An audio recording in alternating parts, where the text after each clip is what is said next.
ridiculous.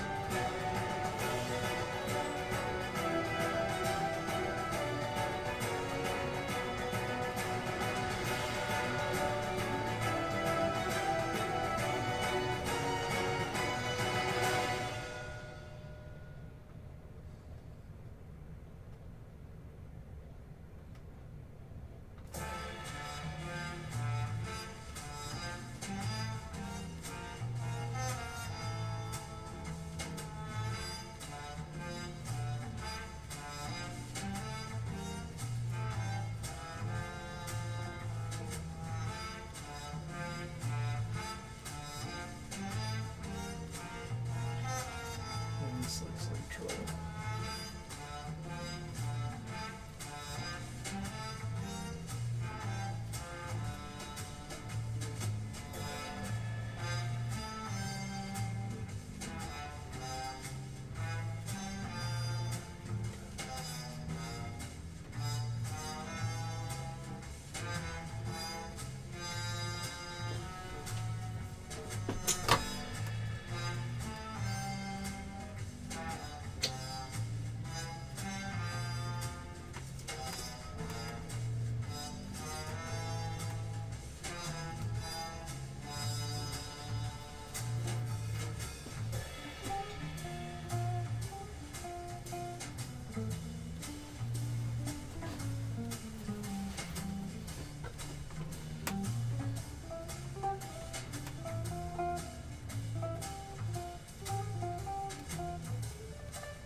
All right. All right, all right. Let's see. Do we have mic? Yeah, it looks like we might have some mic. Possibly things are working. Possibly. Elmarin, can you help me? Can you hear me all right? All right. Yeah, I had to do a lot of stuff from last week. We had that camera issue, and I decided to go a different route. So we're using a different camera tonight, and we're going to see how that works. The background music, can you still hear it? Is it too loud? Non-existent? Not worth the effort? Good, good, good, good. Something to do. All right, so like always, we'll give people a few minutes to show up if they choose to. That's cool. But yeah, I tonight's just kind of a hobby night. I'm not gonna do any painting. It's all I gotta get the bases done on my guys so they're playable Sunday. I got my first Slow Grow League game Sunday at noon against Pinky Princess, one of the few regular lady cab players that I know. She is awesome, and she's played in tournaments before, and she's a lot of fun, and she loves Tiamats. So I'm fortunate this week she's not allowed to play one, but other than that, I'm terrified of those things. She's very good at them.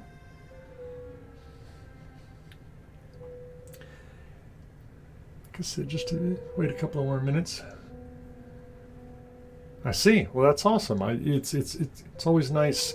You know, we actually have one of the Simlers. I can't. Cthulhu's the one that shows up all the time, and he posted his brother's handle last week, and I cannot recall it. Oh, really? Wow. Yeah. So War Machine. I used to. For a long time, about 4 years, I did the photography for a big War Machine convention, War Machine Weekend, up in St. Louis, Missouri. And there were a handful of ladies that played War Machine, some of them incredibly effectively, like right up there, top tier, like in the Last Chance qualifiers and just on podcast, like sharing their wisdom. It was fascinating. It was a good thing to see. A lot of times, for whatever reason, I'm not going to dive into that. There's just not enough.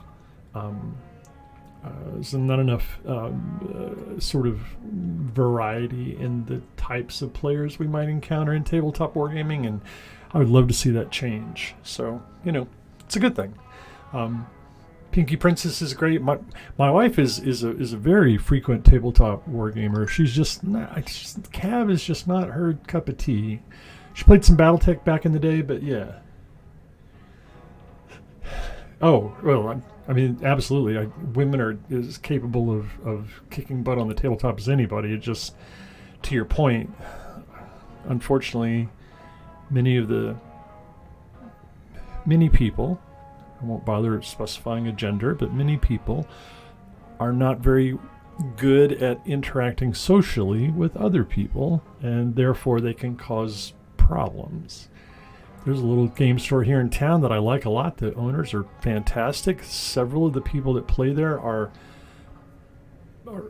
really cool people to hang out with, but just the overall atmosphere in the place it's a little too locker room. New Way Designs? What? What are you doing here? My goodness. Ilmarin, it really only takes one. It's like that old song by the Jackson 5 or whoever wrote it for them. One bad apple. Although, of course, the lyrics say "Don't spoil the whole bunch, girl." But, it can make you wonder about what else is in the barrel. But yeah, New Way Designs, man. I haven't seen you in around a long time. Good to see you.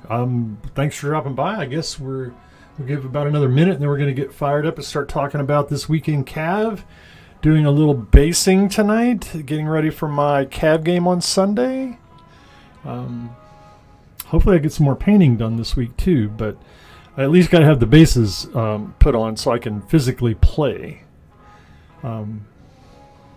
So this week in Cav, a bunch of stuff happening over there on Discord, that place where people go to hang out and have a good time. Paint faster. Yeah. Cthulhu, A, I'm a slow painter. B, I barely have any time to paint. So that's the problem. But yeah, and you're just, Cthulhu, I hope you take this in with the love that I really intended, but the pace that you paint miniatures at kind of makes me mad in a loving way. I mean, I have nothing but respect for you, and I'm excited to see the stuff that you paint, but I'm like, oh my gosh, this guy paints more models in a week than I paint in 2 months. So it's a little intimidating. But yeah, so over on Discord, Dave C., who some of you may know by another name, has been posting up about some Cav games that have been happening in his neck of the woods. Apparently there's a battle between some Templar and some Ritter and some Adenese. He posted a really nice summary of the encounter over on Facebook in the Cav support group.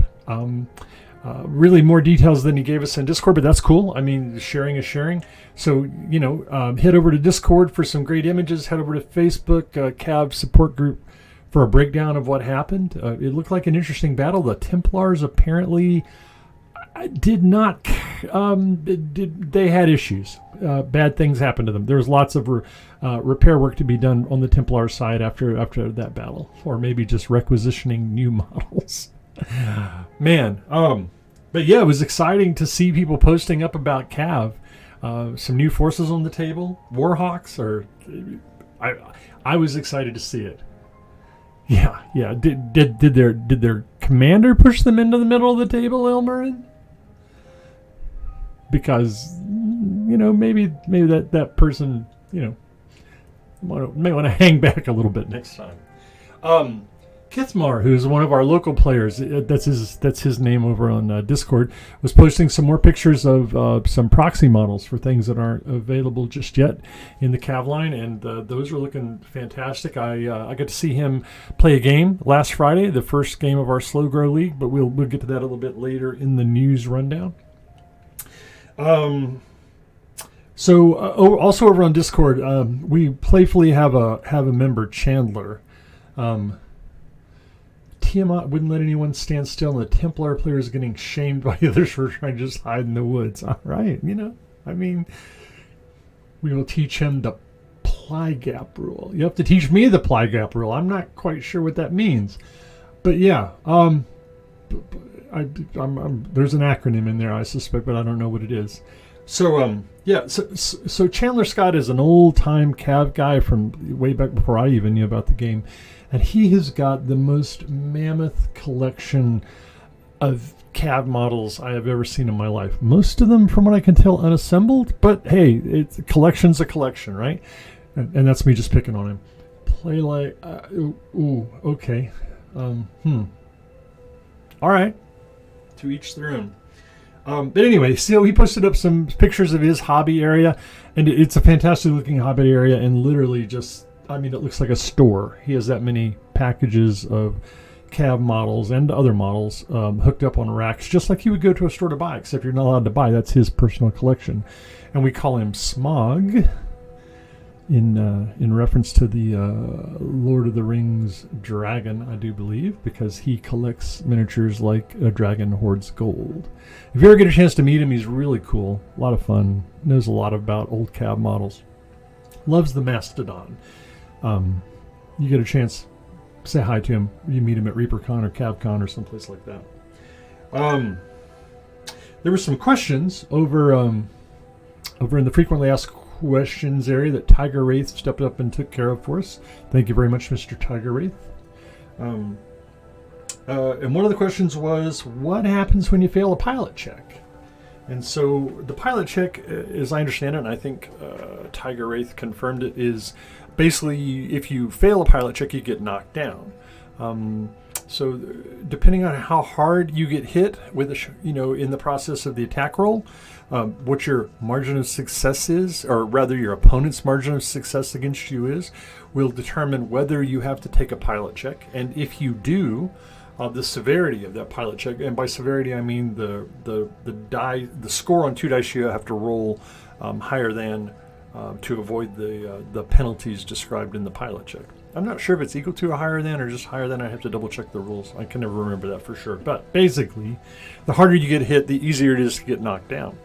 Along with, if you get hard enough, comes some effects like getting suppressed, which is, I believe, -2 to all your die rolls, and you can advance towards an enemy model until the beginning of your next, or the following activation. You have to miss an activation. Okay, yeah, probably so then.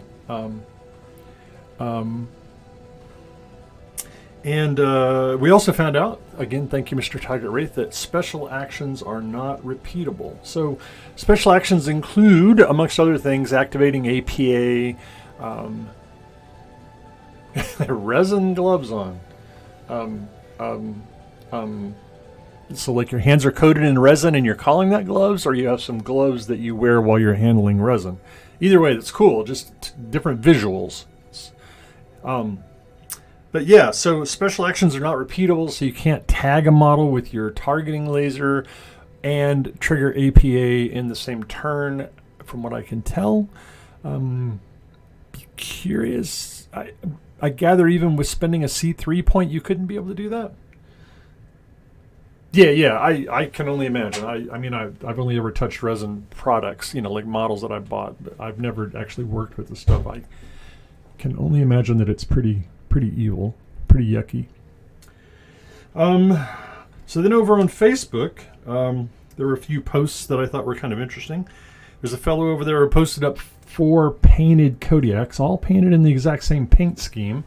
And so, I just have to imagine that those Kodiaks are all in a squad. And I was like, oh my gosh, Kodiaks are like, I can't remember the exact number, but they've got to be like 800 or 900 points apiece, don't they?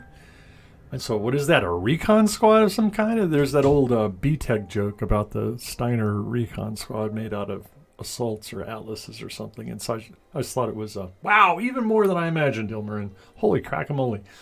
But anyway, yeah, so I was just like, he painted 4 of those guys up in the exact same scheme, and I'm like, what battle are these things going in? And the poor thing that wanders into their line of sight is just doomed. Oh my gosh. But yeah, I would love to see those things in action, even if it was me they were shooting at, just to see how much holy heck they could really dish out. 4 of them in a squad, or even if not in a squad, right? Just in a force. Like, I mean, good Lord, that's like almost 5,000 points for those 4 models. So that's just, man.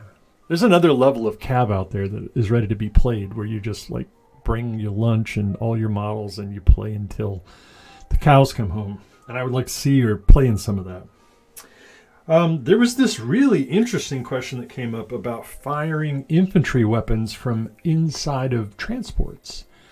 And John gave the official cab answer, and then people discussed it and talked about, like real world examples of what would happen to stuff like that. And some other people, me included, sort of pointed out that this is a really high tech universe, and we're not struggling with technology, and we got people that are like just really sophisticated, right?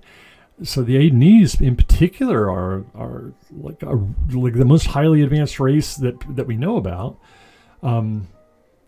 Surely to goodness, their engineers have given some thought as to how to keep the backblast from a weapon from harming the other people in the vehicle. And I mean, obviously you can, it's a game, right? It's not like we can go out and measure the force of gravity in the context of the game and come up with an answer to any of these questions, except for John, who can, of course, just say, hey, here's the answer to your question, full stop. But it's always interesting. I really like Cab as a high-tech game, right? So when people are like, oh, no, the backblast from a rocket would kill everybody, I'm like, why don't they just launch it out with, like, magnetic fields or springs or something? I mean, there's got to be some clever Adenese engineer that's figured out a way to fire a guided missile that doesn't kill the people standing immediately behind it. Surely? Maybe? I don't know. Just my thought. So then we come to the grand finale. Man, I got to attend. It wasn't my game, so I didn't actually play, but I got to go to a live tabletop cab game last Friday. And it was amazing. Yeah, New Way Designs. I mean, it's really just a matter of what the game designer wants for balance, right? So, if John thinks it's too powerful for a squad of infantry to be able to fire their, anti-tank weapons from inside a transport, then that's the rule. I mean, what we really want is a well-balanced game when when we get together, we can, play whatever unit we want and not worry about the fact that it's OP, that somebody's found this niche in the rules where they can, do something that's, I don't know, outside, the game's intended balance. So yeah, I mean, whatever John decides, right? If the right thing to do is for those missiles to be dangerous to fire from inside even an open top vehicle, then can't do it. And if it's okay, then we can. It is what it is. I don't know what PPF tow missiles means, but I'm sure you'll help me out, I hope, with that. I mean, I know what tow or TOW or however you say that word missiles are, but I don't know what PPF stands for. Personal... I don't have any idea. So the Slow Grow League last week. Yeah, okay, yeah. Sorry. It is. Talking with people is so much easier than trying to read what they're saying and pick up on it. Man, the visual cues are critical. But so last week we had Kithmar and Kyle. Dan and Kyle got together to play their Slow Grow League, 1,600 point attack squad. Yeah, that would be nice. So they played 2 Merc forces. It was really interesting. There was a ton of particle bolt guns firing around that game. I think every shot Kyle fired the entire night, whether it was from maximum range or minimum range, he overdrove every particle bolt gun he pulled the trigger on. Every one of them. And I don't think he overheated or burned out a particle bolt gun even once. And he did every shot. And 4 out of his 5 models had particle bolt guns. So that's all he did. I mean, it was Overdrive. I nicknamed him Overdrive. That's his nickname. But unfortunately, he ran into Dan, and Dan's nickname is I Roll Crits, because in the context of one game, he rolled 5 crits. Now, it helped that he had Tiger with Blaster 2 Max, which means they crit on 9s. But he rolled a natural crit to go along with all those ugly Mac crits. Man, it was just a brutal game. Plus, some of Dan's models also had particle bolt guns, and he did his own share of overdriving. Not as much as Kyle, but he overdrove a few times and paid the price for it. He actually burned out his particle bolt guns on one of his calves, but it was right at the end of the game, and it was already decided in his favor by that time. His Tiger did work. I mean, it just ate things alive from distance with those Blaster 2 shots. One of the things that came up with that had never occurred to me, but I mean, it makes perfect sense, is that when a model goes on Overwatch, I think that's the right word. I think it's the cab term is Overwatch. It basically gives up both its actions to be prepared to fire during the enemy's activation, which means it doesn't move. And because it doesn't move, it gains stationary. Stationary condition makes it easier to hit. So even though Kyle had one of his Malefactor tanks parked in a woods so that it was -1 to be hit, it was stationary all the time it was on Overwatch. And so it was +1 to be hit. And so it was just like normal to be hit, which, man, kind of takes the teeth out of Overwatch just a little bit. I plan to bring that up Wednesday with John, just to touch base with him and, see if that's his intention, or, if maybe he has some ideas, not even ideas, but maybe if he intends for for Overwatch to continue to suffer from that stationary condition all the time.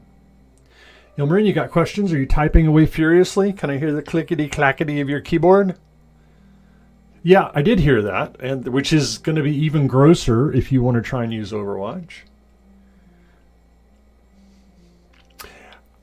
I'm not sure he's committed to the -2, but he has certainly discussed it. He really wants people to move when they get the opportunity. He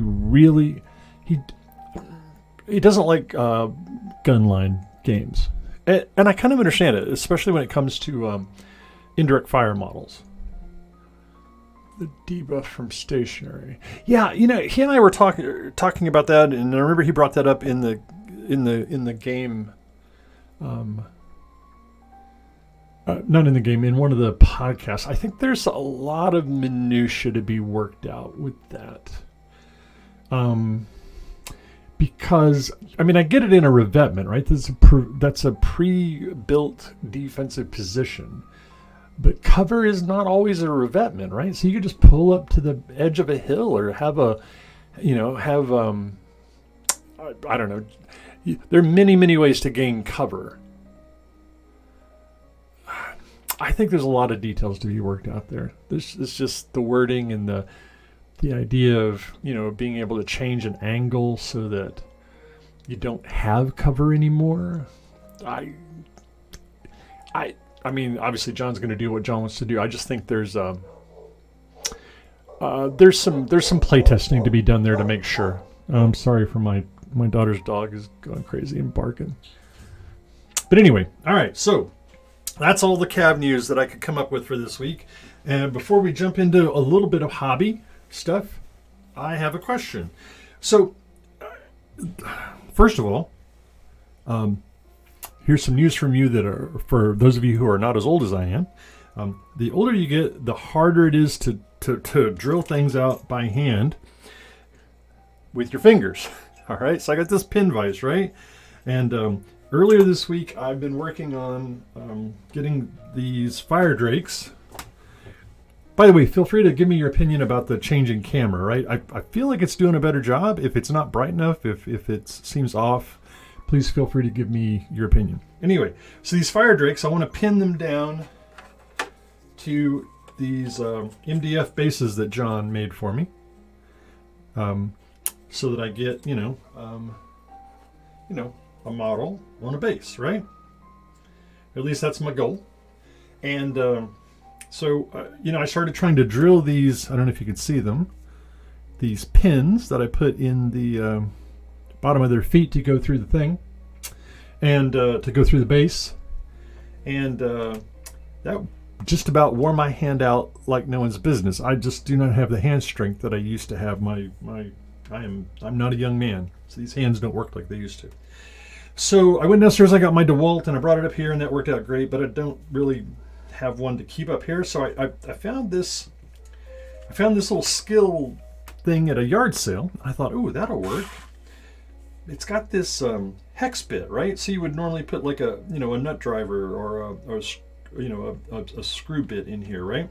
But what I really would love to have is, here's my Dremel tool, and in my Dremel tool I've got this little chuck nut thingy that it makes the Dremel tool work like a regular drill bit, right? Or a drill end, right? So I can put a traditional drill bit in here and tighten it up and get a nice lock.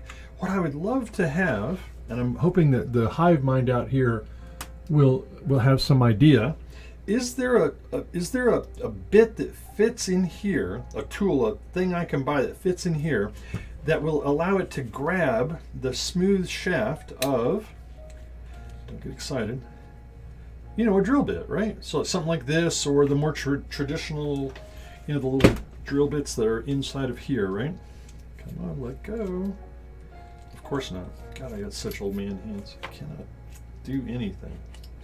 Right? So obviously, I mean, these things are completely incompatible. So I'm hoping somewhere that there's a bit that will convert this hex nut driver into something like, this clampy thing, whatever you want to call this, where I could put this in there. Now that one won't work, but these bigger shafted drill bits that I got from Harbor Freight work just fine in here. Sorry, off camera. So New Way Designs. I anticipate that you're an expert in tools. Hey, I'm signing up, buddy. Chuck. Okay. Yeah, New Way Designs. I'm totally subscribing to your channel when that happens, because I need people to tell me what to buy, because I hate working with tools that are not like sort of jury rig tools. That's my least favorite thing to do in the world, right? So I always want to try and use the right tool. I want to pick up the tool and have it work right the first time. So you made a comment earlier, powered screwdriver. Are you saying that this conversion bit is available for less than $10 and in many flavors? And if so, where does one acquire them? What are they called? How do I search for them? IKEA has these conversion bit thingies? I see. That's what the stars are for. I don't think you're allowed to post links. That's John's choice, not mine. It's his channel. So that's probably, yeah, your message got hammered. Let me see if there's a way I can go in and allow that to post, maybe. Let me click over to the actual stream. Is there a thing here that will let you do that?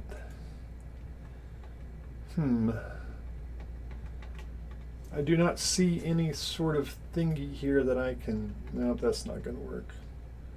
That is not what I want to do. Yeah, that sucks. All right. Yeah, that's fine. I would really appreciate that, Mr. New Way Designs. Yeah, if you could do that, that would be great.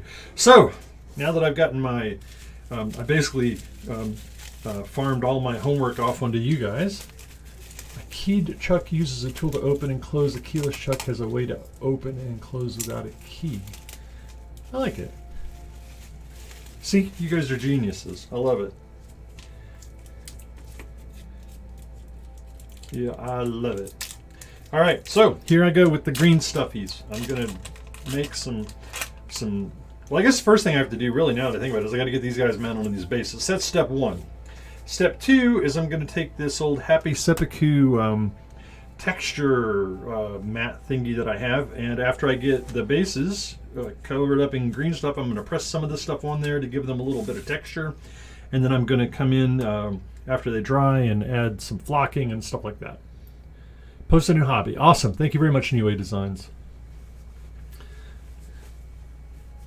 Chuck. So Ilmarin, I'm confused. Is it called a James or is it called a Chuck? I mean, is its name Charles or is its name Yamas? What's going on here? I'm just kidding. Just kidding. Trying to be funny. All right. So I'm sure most of you already know all of these little tricks, but I'm just going to walk through them anyway. So here's how I make sure that I get the holes drilled in the right location. Start out with some paint. All right, pick up a brush, and then what I do is I take a little gob of paint and I put it right here on the ends of my pins. Hopefully I'm on camera with that. Nice generous glob. Move that out of the way so it doesn't spill. And then I kind of look down here at this base and I'm like, all right, I want you to be facing out a hex side, basically centered. So I'm just going to touch this guy right there. And then I've left, I don't know if you can make it out. See if we can here. I'm trying to work with the new camera, but yeah, I won't use the paint. That seems like a recipe for disaster. Pick up a file.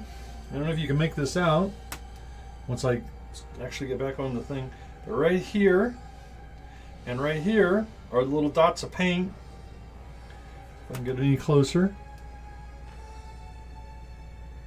And that's where I need to drill. And hopefully if I drill it properly, it'll go right there. Oh, I'm sorry, Cthulhu. I'll drill some holes. Hopefully you can see those. All right, so I went and got my Dremel. And I mean, so the reason why I don't just use the Dremel all the time is because the torque on the Dremel is so severe that if it binds inside the metal of a model, it'll just snap these drill bits in half. And then I've got a drill bit stuck in there that's not really suitable as a pin. A punch press. No, I don't know what a punch press is. Apparently I'm learning here. Thank God you stopped by. You got all the answers between you and Ilmarin. Alright, so now I'm just going to come in here. I guess I should do this at an angle where you might be able to see it.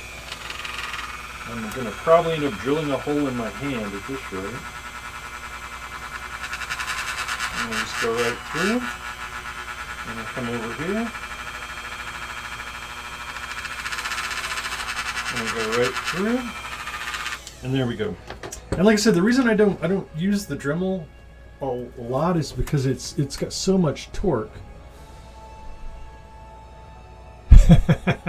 Yeah, I get it anyway. Yeah, if I see a tool, so my dad loves to go to the flea market, right? And I drive him around on the weekends because he can't drive anymore. And so we end up out there, and if I see a tool and I don't know what it does, I almost always buy it. Just so I can say, I've got one of those, because you never know when I might need it. All right, so now I'm just going to double check my fit here. Hopefully it'll go right in, and lo and behold, there they are, sticking right in. Perfectamundo. Now, for the other thing I learned this week that I thought I knew, I thought, I've got this, I love super glue. Super glue is very useful. I've got this brand, I think I got this at Hobby Lobby probably. It's pretty good. I like thick super glue. Yeah, Hobby right there. Well, maybe not. I don't know. Pretty sure I got it at Hobby Lobby. And then I got this stuff, Gorilla Glue. And John recommended this I believe he recommended this to me for gluing MDF together. And I was like, all right, well, I'm going to glue hardware store. All right, that's cool. Yeah, man, hit John up. I would that like a summary of what all the tools do. Yeah, yeah. So you're talking about this Gorilla Glue here? Yeah. Yeah. I mean, I've only used a tiny little bit of it. So I used it here on this guy to attach him to the MDF. And so I'm going to grab my pointing stick here. This is like learn how to not do things because James did them. Yeah, it is expanding. It's exactly where I'm going. All right. So I don't know if you can make this out. I'm trying to get a little bit closer here. But this glue in between his toes basically expanded and came out between his toes. I mean, and you can see here to the side, it did the same thing right there. And look back here in the back, giant glue bubbles. So yeah, I'm not using that anymore. What is this stuff's purpose? I'm not sure. Yeah, oh yeah, it's great glue. I don't see anywhere on here where it says expanding. Like warning, don't put this on your models. It'll go everywhere. Anyway, so I got a bottle of glue I'm not sure what to do with. All right, so if I understood you correctly a minute ago, New Way, you said the clear stuff is good? Bad juju. Yeah, so off stream, I'm not going to try and do this on stream. Off stream, me and my X-Acto knife are going to come in here and try and find a way to chip enough of this away that I can make it look like it's part of the terrain. I mean, if we had aliens, I guess I could just say he just like stepped on a couple of slime aliens, but we don't really have those kind of aliens in this game. So, yeah, it's been a week of learning. So back to the basics. All right, man, Yue, thank God you're here. Clear is non-expanding. Yeah, I mean, Ilmer, that's what I'm going to do after I shave some of it down. Pop some of. I mean, literally, it made bubbles like the glue dried and there was a glue bubble afterwards. So when I clean those up, I'm just gonna dirty up his feet like he stepped in some goop. But fortunately, his sisters and brothers in combat are gonna learn from his mistake and stick with the good old regular PVA glue, or not PVA, super glue. Sorry, I'm making a lot of noise there. Trying to get my glue to flow down to the end of the tip. Yeah. I mean, it's not insurmountable for sure, Ilmer, and I will find a way to make it work. I was just like, oh, apparently the glue was ready to do its job. More so than I was. All right, let's get a tuile and move some of that around. Clean some of that up. That's probably a little bit too much, especially that part of my finger right there. Yeah. Watch James fail with glue. I swear I've done this hobby stuff once or twice. Come on, you can do it. That's what I get for trying to read the chats. All right, that's enough. We'll call that good.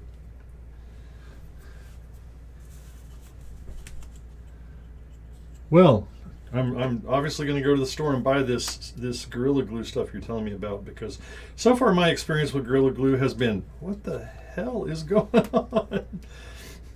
Why does my calf have toe jam? All right.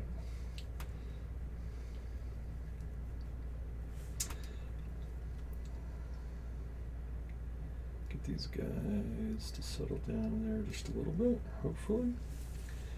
Position him over there. Nope, that's not going to work. That's not going to work. Get this back in the hole here. Spent an hour watching James try to glue some models to a base. Yeah, that's not a bad idea. Not a bad idea at all, Cthulhu. All right. Get this stuff to... The other problem is his legs are... He's got kind of a stepping motion. It's like one foot is flat and the other foot is kind of up on its toes. And I feel like maybe that's because I assembled them wrong, but... Pinch of baking soda. So like sprinkle it on top like salt after I've applied it, or mix it in and get it on really quick.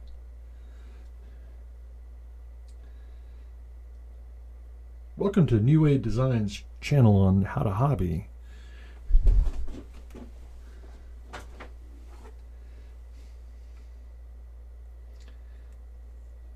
There we go. That's set up enough I can let go of it. All right. Moving on to Fire Drake number 2. 3, actually. Got a total of 4 of these guys. Sprinkle in the base, apply glue to feet, and then place. But I guess you need to have them ready to go right then. So baking soda, huh? Just the stuff I have in my baking cabinet, you know, where I make cookies and all that stuff anyway. All right. Get my base out here. Get my paint. Shake it up. Open it up and spill it all over my miniature. Then come up with a way to explain that.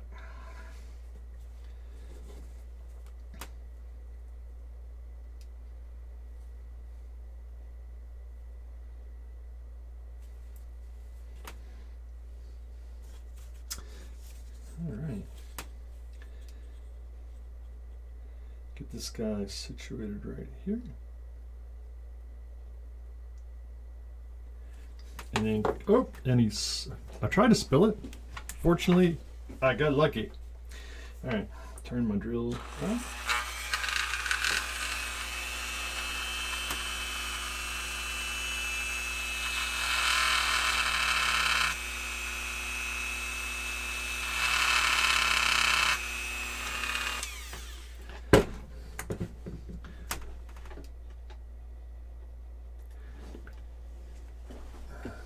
Oh, I see. Well, Ilmarin, I see why they didn't like your post. They don't like the word redneck.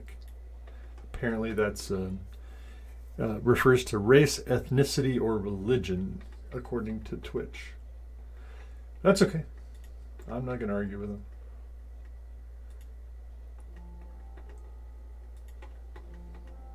Yeah, that's fine. And I mean, it is what it is. I'm not gonna. It's a thing. It's not my favorite word. I don't like it. Get back on the screen. Try and apply less than copious amounts of super glue.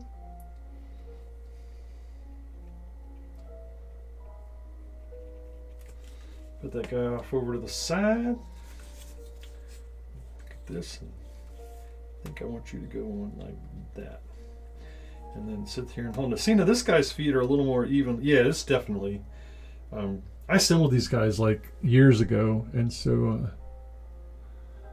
I prefer the term Appalachian American. Well, yeah, you know, or Oklahoman, you know, all that.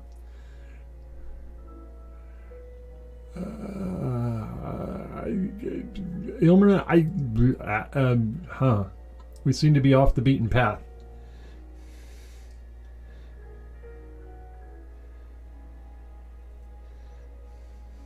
I'm confused. I'll tell you what, though. My wife made the observation the other day about the COVID masks.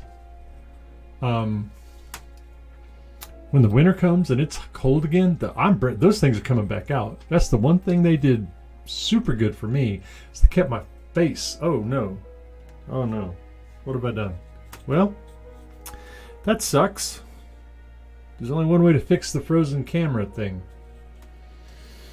840. So I guess what I'll do is, I'm pretty sure the only way to fix that is to restart the stream. Let me go look back here, make sure I didn't do something dumb in OBS. Logitech webcam. Is there any options here for me? Undo, unmute, desktop audio.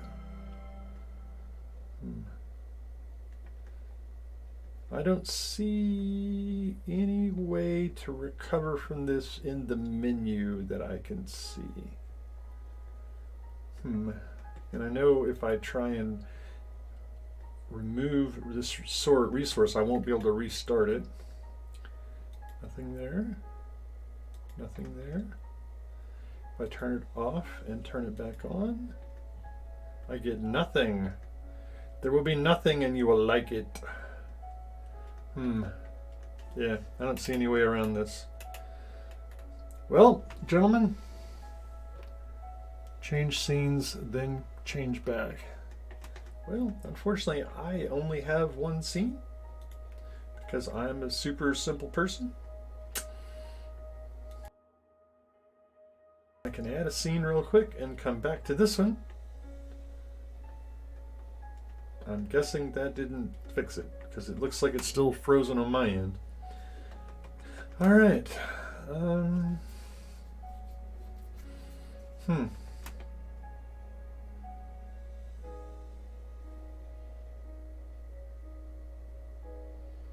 Yeah, I mean, it's technically John's Twitch game.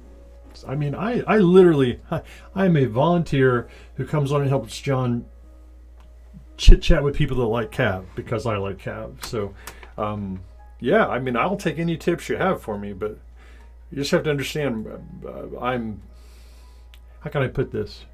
I'm the equivalent of the guy running the hot dog stand at the softball game. I don't really know what I'm doing, and I'm only here because I like softball. But yeah, all right. I don't think there's any way to recover from this, so I'm going to end the stream, and then I'm going to come back for 15 minutes.